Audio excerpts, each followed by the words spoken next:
Welcome back to Linda's Pantry. Today I've got a great comparison video for you. I did the last farmer's market of the season. We had an indoor Christmas farmer's market and at a big shopping mall it's an outdoor mall, but yesterday. And I bought some beautiful grass-fed New York steaks.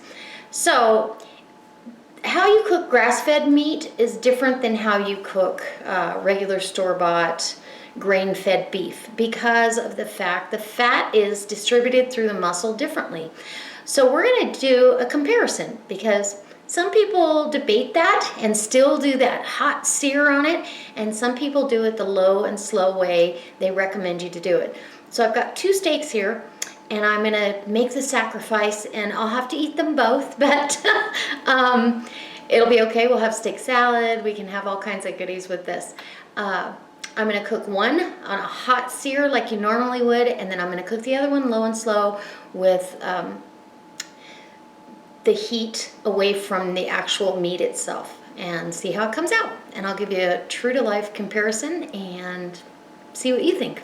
You make your own judgment. All right, guys, if you can ever buy grass-fed beef, I truly hope you do.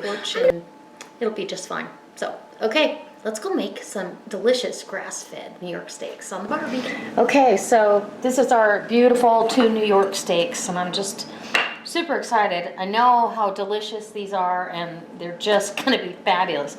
And all I did was brush them with a little bit of natural flavored grapeseed oil from Wild Tree. You could use olive oil since you're not cooking at a high temperature. Because we're doing this low and slow on one, but on the other one I'm going to sear it off. So, you know, it's 6.5 of one and half a dozen of another. So all I'm seasoning with is salt and pepper. That's it. Less is more when you're talking about a good cut of beef.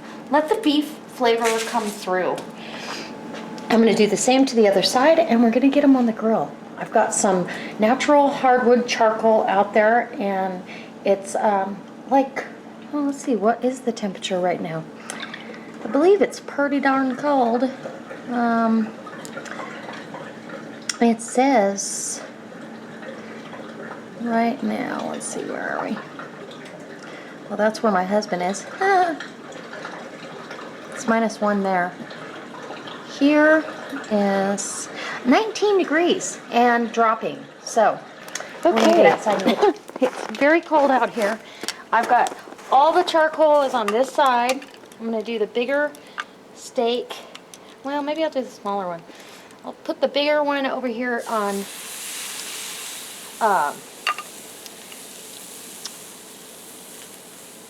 less heat, so low and slow, and this one's going to go on a hotter sear. The whole thing is hot, but this is right there direct and this is indirect. So we're going to do it both methods and see which one comes out better. Okay, it's time to make the first turn. It's time to make the first turn, and as you can see, I've moved the whole barbecue onto the front porch. It was really dangerously slippery back there, and I was tracking in snow and everything else. So the big one, remember, is on indirect heat. Whoops, I can't get a hold of him. There we go. And here's our direct heat. Oh. And there we go. I'll bring it back when I'm a little further along, but boy, those look good. Close the damper over here, and on top I've left the other one open, but we're going to see how we're doing. So this one, as you can see, it's going slow, which is exactly what I want. This one's still kind of searing pretty hot. Get him over there. I'm going to go ahead and open up the dampers and finish this off. It's been going about 5 minutes on this side. And so I want to finish this, and we're going to see how we do. It smells fabulous.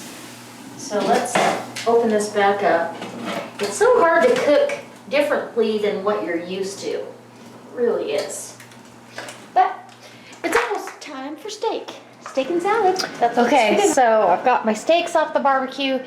It is getting colder by the minute, and it's only early afternoon or late afternoon. So the sun hasn't gone down yet, but it's cold out there. I was a little worried about my camera and I was running out of batteries. So I needed to tether. So I've tented these steaks. They've been tented now for at least 10 minutes. And they smell fantastic. And I cannot wait to taste. A fast sear on a room temperature steak, I mean, it's been tried and true, so we'll see what happens here. And oh my gosh, look it. It's beautiful. It's a little more than, in my opinion, this is just my opinion. In my opinion, that's a little more than medium rare. That's leaning towards medium. I'd like it to lean towards moo. Huh. Mm.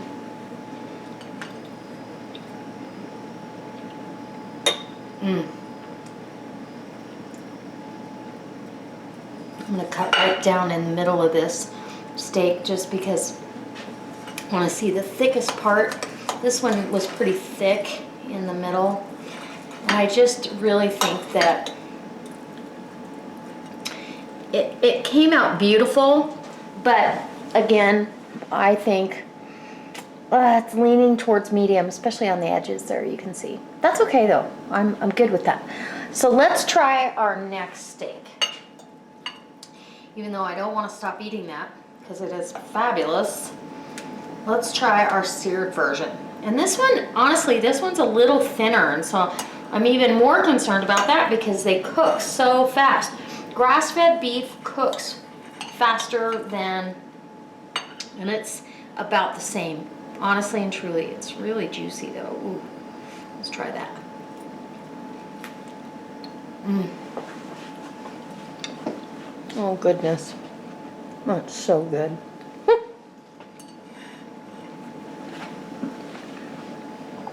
That's phenomenal.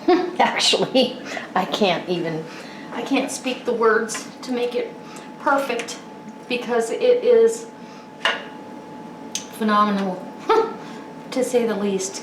Again, I'm going to cut this one in half, and all I'm going to do with these steaks now is they're going to go for salads. So actually, okay, this is my honest and truly opinion. If you look at this, and it's a tad thinner, but not by far. Let's put this one over there. I mean, maybe a 1/16 of an inch, but you can see the difference. So he was right, low and slow, and this is definitely medium, which is still great. It'll make great tacos. If you wanted to do tacos, it'll make great steak salad. I just wish I would have gone ahead and cooked it the way he told me to. It's okay. It's all good. And my husband would love that because he likes his a little more well done, I think. But anyway, so if this inspires you, I truly hope you seek out some grass-fed beef. Cook it the way they tell you to because they know what they're doing, and it absolutely tastes delicious regardless, whether it's a little more done or a little less done. But both ways work. Just if you're wanting medium rare, follow their instructions.